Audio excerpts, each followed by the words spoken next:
Bharatiya Janata party जो है इस बार जितना भी चोरी से कर रहे थे, वोट कर रहे थे, जितना भी उसको विदेशी घुसपैठिया को पाल के रखे थे, उसको SIR के माध्यम से उसको फेंक दिए हैं। बिहार के लोग जो है भर भर के जो है ट्रेन में बैठ करके भर भर के दूसरे स्टेट में जाते हैं, लेबर सप्लाई होती है हर स्टेट में। तो ये मूर्ख हैं, इनको मूर्खता वाला बात कहेंगे। अरे भाई पेट में गैस है तो जाओ बाथरूम जाओ, है ना। बार बार गैस हो जाता है तो उसी को बोलते हैं कि भैया हाइड्रोजन बम फोड़ूंगा। देखिए वोटों को साधने का काम और बेईमानी करने का काम, वोट चोरी का करने का काम कांग्रेस करती आई है। 65 बार टोटल जो 4 प्रधानमंत्री रहे हैं कांग्रेस के घर में 4 प्रधानमंत्री रहे। 65 बार संविधान को अपना सहूलियत के हिसाब से चेंज कर दिया। दूरदर्शन में पहले लोगो था सत्यम शिवम सुंदरम, वो लोगों को हटा दिए और उसके बाद में जो है ये हम दो हमारे दो का चूरन चटाएं। उत्तर प्रदेश का कोई प्रेसिडेंट है कांग्रेस का, वहाँ जा करके घूम रहा था गाड़ी में, कैंपेनिंग कर रहा था ना इलेक्शन के चुनाव में। कोई एक आदमी नहीं है उसको कोई सपोर्ट में खड़ा है रोड पर, झूठ मूठ का ऐसे हाथ हिला रहा है, ऐसे हाथ हिला रहा है, ऐसे हाथ हिला रहा, कोई नहीं है। योगी सरकार और मोदी सरकार अब कयामत तक रहेगी। बिहार विधानसभा चुनाव में पहले चरण का मतदान होने के बाद पार्टियों में खलबली मच चुकी है। एक तरीके से क्या जीत का अनुमान लगाया जा रहा है, किसकी सरकार बनते हुए नजर आ रही पहले चरण के चुनाव के बाद, तमाम विषयों पर बातचीत करेंगे। सरदार जी मौजूद हैं। सरदार जी, पहला चरण का मतदान हो गया, तमाम पार्टियों ने देखा किस तरीके से दमखम लगाया था चुनावी प्रक्रिया के दौरान, पर क्या लग रहा है इतना कुछ होने के बाद कौन सत्ता के बहुत करीब है और कौन इस बार फिर से विपक्ष में बैठने का काम? देखिए सर, भारतीय जनता पार्टी आएगा, है ना, मेरा पूरा विश्वास है। क्योंकि भारतीय जनता पार्टी जो है इस बार जितना भी चोरी से कर रहे थे, वोट कर रहे थे, जितना भी उसको विदेशी घुसपैठिया को पाल के रखे थे, उसको SIR के माध्यम से उसको फेंक दिए हैं। अब इनका जो है जादू, जो जोकराई वाला जादू चलने वाला नहीं है। लालू यादव जी का, लालू यादव बोलते हैं ना, बात बात में जोकराई करते हैं ना, लगल झुलनिया में धक्का बलम चले कलकत्ता, ऐसे जोकराई कर करके हंसा देते थे और वोट ले लेते थे। तो इस बार जो है लोग जान गए हैं कि जोकराई और ये बदमाशी करने से, इस तरह से हरकत उल जुलूल हरकत करने से हमारा बिहार का विकास नहीं होगा। बिहार के लोग जो है भर भर के जो है ट्रेन में बैठ करके भर भर के दूसरे स्टेट में जाते हैं, लेबर सप्लाई होती है हर स्टेट में। राहुल गांधी ने एक और हाइड्रोजन बम फोड़ा है। उन्होंने फिर से एक प्रेस कॉन्फ्रेंस की एक प्रेजेंटेशन दी और उन्होंने दिखाया कि किस तरीके से तमाम फर्जी वोट, एक ही नाम के 15 वोट ब्राजील की कोई मॉडल को उठा कर लेकर आ गए। कैसे देखते हैं? अरे मेरे भाई, उनको पेट में गैस हो गया है। वो जब पेट का गैस जो बाहर निकालते हैं ना, तो उसी को गैस बोलते हैं, उसी को हाइड्रोजन बम बोलते हैं। तो ये मूर्ख हैं, इनको मूर्खता वाला बात कहेंगे। अरे भाई पेट में गैस है तो जाओ बाथरूम जाओ, है ना। बार बार गैस हो जाता है तो उसी को बोलते हैं कि भैया हाइड्रोजन बम फोड़ूंगा। अबे तो बाथरूम में जाके हाइड्रोजन बम फोड़ो ना, ये सब बाहर में सब बोलने क्या। तो बताना चाह रहे हैं कि सरकार किस तरीके से इलेक्शन कमीशन का दुरुपयोग करके कहीं ना कहीं वोट जो है वो काटने का काम कर रही है, जो विपक्ष के वोट है, और कहीं ना कहीं अपने वोटों को साधने का काम। देखिए वोटों को साधने का काम और बेईमानी करने का काम, वोट चोरी का करने का काम कांग्रेस करती आई है।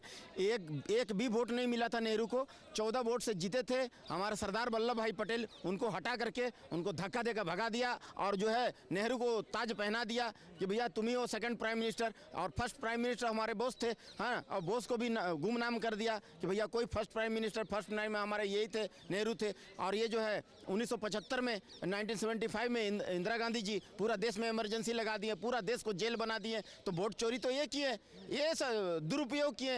एक 65 बार टोटल जो है 4 प्रधानमंत्री रहे हैं कांग्रेस के घर में 4 प्रधानमंत्री रहे। 65 बार संविधान को अपना सहूलियत के हिसाब से चेंज कर दिए, हाँ। और जो संविधान में जो है सेकुलर शब्द घुसेड़ दिए। हम दो हमारे दो का चूरन चटाएं, है ना। सत्यम शिवम सुंदरम लोगो से हटाएं। दूरदर्शन का होता है ना लोगो, दूरदर्शन में पहले लोगो था सत्यम शिवम सुंदरम, वो लोगों को हटा दिए। और उसके बाद में जो है हम दो हमारे दो का चूरन चटाएं। उसके बाद बोले कि भाई शेर के बच्चे एक ही अच्छे, फिर बोले कि बाल ना बच्चा नींद आए अच्छा। अब जो है बहुत सारे स्टेट में हिंदू जब अल्पसंख्यक हो गया तो ये कहते हैं जिसकी जितनी संख्या उसकी इतनी हिस्सेदारी। बताइए, ये इतना बदमाश है। अब कहते हैं विरासत टैक्स लगाऊंगा। विरासत टैक्स भारत में अगर कहीं भी सरकार अगर गलती से इनका बन गया कांग्रेस का सेंट्रल गवर्नमेंट में, तो ये विरासत टैक्स लगाएंगे। मतलब कि आप 1 करोड़ रुपया कमाए हैं अपना बाल बच्चों के लिए, आपका 2-3 ठो बच्चा है, 2-3 ठो लड़की अपना बाल बच्चा के लिए दहेज वहेज के लिए व्यवस्था रखे हैं, घर वर बनाने के लिए, घर द्वार, या फिर बुढ़ापा में अगर अपना पैसा कौड़ी अगर संजो के 2 पैसा रखे हैं। मान लीजिए 1 करोड़ रुपया आप रखे हैं, तो 1 करोड़ रुपया में आपका ऑटोमेटिक 50 लाख रुपया फ्रीज हो जाएगा, वो मांगने नहीं जाएगा, भीख नहीं मांगने जाएगा कांग्रेस आपसे। तो ये विरासत टैक्स लगाएंगे आपका 50%, और आप इनका हिसाब से, इनका अकॉर्डिंग आपको जो बोल देगा 10 ग्राम सोना आपको रखना है तो आपको 10 ग्राम ही सोना रखना होगा। नहीं, क्या लगता है राहुल गांधी क्या वाकई में बिहार में हार मान चुके, क्योंकि उन्होंने जो प्रेजेंटेशन की उसमें उन्होंने हरियाणा का जिक्र किया, बिहार का नाम तक नहीं लिया। तो क्या लगता है पहले चरण के बाद परिणाम जो है वो राहुल गांधी को समझ में आ चुके हैं कि बिहार से बेदखल होने वाली है? यहाँ उत्तर प्रदेश का कोई प्रेसिडेंट है कांग्रेस का, वहाँ जा करके घूम रहा था गाड़ी में, कैंपेनिंग कर रहा था ना इलेक्शन के चुनाव में, कोई एक आदमी नहीं है उसको कोई सपोर्ट में खड़ा है रोड पर, झूठ मूठ का ऐसे हाथ हिला रहा, ऐसे हाथ हिला रहा, ऐसे हाथ हिला रहा, कोई नहीं है। तो ये पूरा पता चल गया कि एक सीट भी नहीं आने वाला है सब कोई। तो ये राहुल गांधी जी दो बम जाके वहाँ फोड़ दिए हैं, दो बम जाके फोड़ दिए हैं। क्या 2 बम इसलिए फोड़ दिए हैं कि ये तेजस्वी यादव कहीं मुख्यमंत्री न बन जाए। अगर तेजस्वी यादव अगर मुख्यमंत्री बन जाएगा तो ये बाद में जो है ये पीएम का ये हो जाएगा, पीएम कैंडिडेट हो जाएगा। तो इसको कम करने के लिए ये 2 बम फोड़े हैं जाकर के वहाँ राहुल गांधी जी। क्या बम फोड़े हैं पता है? ये जाकर के वहाँ बोल दिए, छठी मैया का अपमान कर दिए कि छठ माता जो है, छठ बिहार के लिए बहुत मतलब पवित्र है, बहुत आस्था इतना ज़्यादा है कि जितना बोलिए उतना कम। छठ असल में छठ पर्व नहीं होता है बिहार के लिए, महापर्व होता है। उस छठ माता को जो है नौटंकी और जो ये ड्रामा बता रहे हैं राहुल गांधी जी, वहाँ का लोग नाराज हो जाएंगे। वो उसका मंच उसका साथ में गठबंधन है तेजस्वी यादव आरजेडी का और ये कांग्रेस का, तो वो जो है छठ माता का अपमान करके धीरे से भाग गया वहाँ, ताकि वो हार जाए, कहीं पीएम का कैंडिडेट न बन जाए अभी सीएम बन करके। असल बात, कोई भी युवा को जो है चांस नहीं देना चाहता है। अच्छा, पहली बात। और दूसरी बात, वो एक और गलत काम किए बिहार में जाकर के राहुल गांधी जी, वहाँ जाकर के जो एक छठ का अपमान किए, और एक क्या गलत काम किए थे भूल रहा हूँ, है ना। तो वो जो है इस तरह का हाँ, माँ का गाली, नरेंद्र मोदी साहब को माँ का गाली अपना मंच से दिलवा दिए। हाँ, आरजेडी का मंच था। हेलो, एक मिनट, मत करो, नहीं करो, बोल रहा हूँ ना। आरजेडी का मंच था, आरजेडी का मंच जो होता है ना, आरजेडी का मंच से जो है वहाँ पर गाड़ी उनका जा रही थी, आरजेडी और ये आपका ये कांग्रेस का मंच, इन लोग दोनों का तो महागठबंधन है। इन लोग अपना गठबंधन से वहाँ आरजेडी का मंच से वहाँ माँ का गाली दिलवा दिए नरेंद्र मोदी साहब को। तो सोच लीजिए कि ये 2 बम वहाँ फोड़ के आ गए हैं ताकि बड़ा साफ होने वाला है सर इंडिया। तेजस्वी हार जाए। तेजस्वी इस टाइप से इसलिए जानबूझ के किए कि तेजस्वी हार जाए। कंपटीशन नहीं बढ़ाना चाहते? नहीं भैया, पीएम का कैंडिडेट ना हो जाए कहीं युवा कोई, हाँ, तो उसको माइनस करना है ना।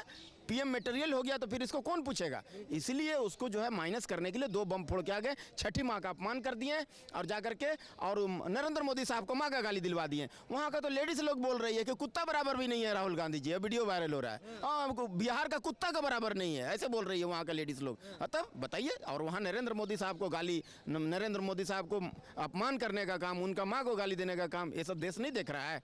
उनका सुखड़ा पूरा एक वोट नहीं मिलेगा उनको, ये बात जान लीजिए। बिहार अभी वो वाला बिहार नहीं है, गलतफहमी में मत रहिएगा, हल्के में मत लीजिएगा। सोशल मीडिया का जमाना है, गली गली में वहाँ मोबाइल है, हर जगह मोबाइल है मोदी की सरकार में, ये बात जान लीजिए। तो ये मोदी साहब का अब जो है हर जगह परचम लहराएगा, ये बात जान लीजिए।